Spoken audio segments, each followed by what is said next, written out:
Jambi, misteri dibalik terbitnya surat keputusan SK pemberhentian kepala desa Kades Sungai Kapas Kecamatan Bangko, Saliman oleh Bupati Merangin Kian Benderang.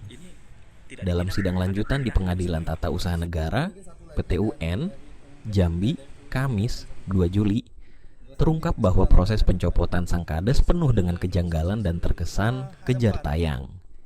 Sidang kemarin menghadirkan dua saksi, yakni Kabak Ops Polres Merangin AKP Edi Ferdinand dan Kepala Dinas Pemberdayaan Masyarakat dan Desa PMD Kabupaten Merangin Dedi Chandra. Di hadapan majelis hakim, Dedi Chandra belak-belakan mengenai situasi genting pada demo warga 17 Februari 2026 lalu. Dia mengaku diutus langsung oleh Bupati untuk memantau gejolak di Desa Sungai Kapas. Saat situasi memanas dan berujung keos, Dedi ikut dalam rapat darurat yang dipimpin Kabak Ops Polres Merangin AKP Edi Ferdinand. Saat itu saya sampaikan ke warga, tidak semudah itu memberhentikan Kades. Ada prosedur yang harus dilalui lewat BPD, Camat, baru ke PMD. Ujar Dedi di ruang sidang. Dedi bahkan sempat menawarkan opsi agar warga melaporkan dugaan korupsi dana desa secara resmi ke inspektorat atau kejaksaan dengan bukti yang valid, bukan malah main hakim sendiri. Namun, tekanan massa tak terbendung. Saliman akhirnya dipaksa menandatangani surat pengunduran diri yang sudah disiapkan pendemo. Momen itu rupanya membekas bagi Dedi. Saya sempat meneteskan air mata saat melihat Saliman menandatangani surat mundur itu. Aku Dedi emosional. Kejanggalan mulai terendus saat majelis hakim mencecar Dedi soal kronologi administrasi pasca demo. Dedi menyebut dinasnya melakukan kajian kilat pada 17 sampai 20 Februari 2026. Anehnya, dalam kajian krusial tersebut, PMD sama sekali tidak meminta keterangan dari satupun saksi. Pertanyaan hakim kian menukik saat mengetahui Dedi sedang izin sakit ketika berkas pengajuan pemberhentian Kades digulirkan ke meja Bupati pada 23 Februari 2026. Naskah kajian itu saya tanda tangani di rumah. Diantar oleh saudara Komarudin, ASN di PMD, aku Dedi.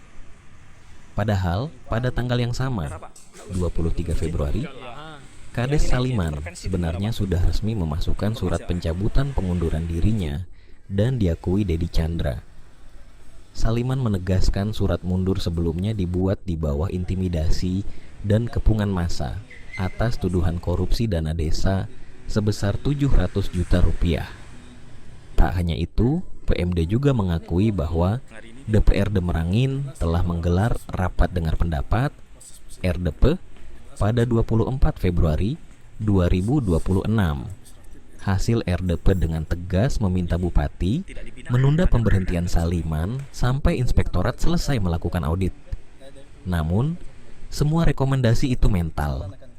Hanya berselang 3 hari dari pengajuan berkas dan 2 hari setelah peringatan DPRD, Bupati Merangin langsung meneken SK pemberhentian Saliman pada 26 Februari 2026. Kenapa begitu cepat SK dikeluarkan? Tanya hakim. Karena Kades Saliman sebelumnya meminta ke Bupati agar berkasnya cepat diproses. Kelit Dedi. Yang jelas berharap sesuai dengan proses persidangan. Yang jelas kami sudah memberikan bukti sesuai tindakan administratif yang ada. Pembinaan nggak sebelumnya Pak? Siapa? Ke Pak Kades Saliman gitu. Pembinaan dibina gitu pasca surat itu keluar gitu. Oh, pasti oleh camat lah. Dibina apa ya? Camat baru atau camat sebelumnya. Pak, tadi Bapak mengatakan yang kajian itu tidak diperiksa saksi Pak Saliman dan saksi-saksi itu kenapa tidak diperiksa Pak? Karena dia kan sudah menghadap langsung pada saat kajian itu. Kalau hasil RDP Pak disampaikan nggak ke Bupati Pak? Disampaikan. Harapannya gimana nih? Harapannya yang terbaik lah, menurut Allah.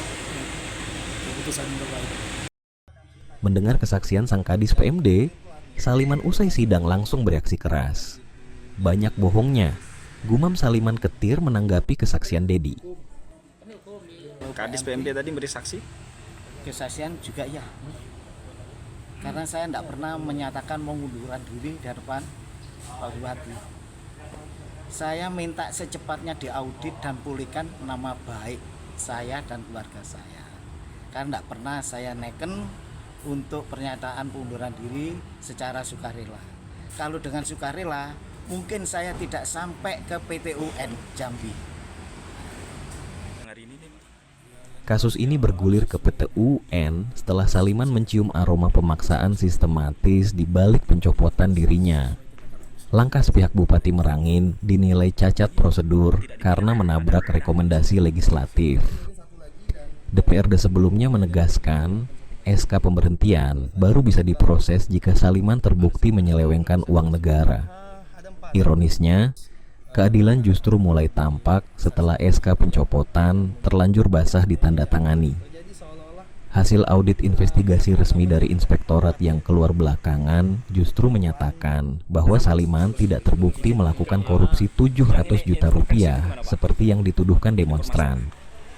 Dengan fakta baru dan kesaksian yang kontradiktif di persidangan, bola panas kini sepenuhnya berada di tangan Majelis Hakim PT UN Jambi untuk menguji keabsahan SK pencopotan sang Kades.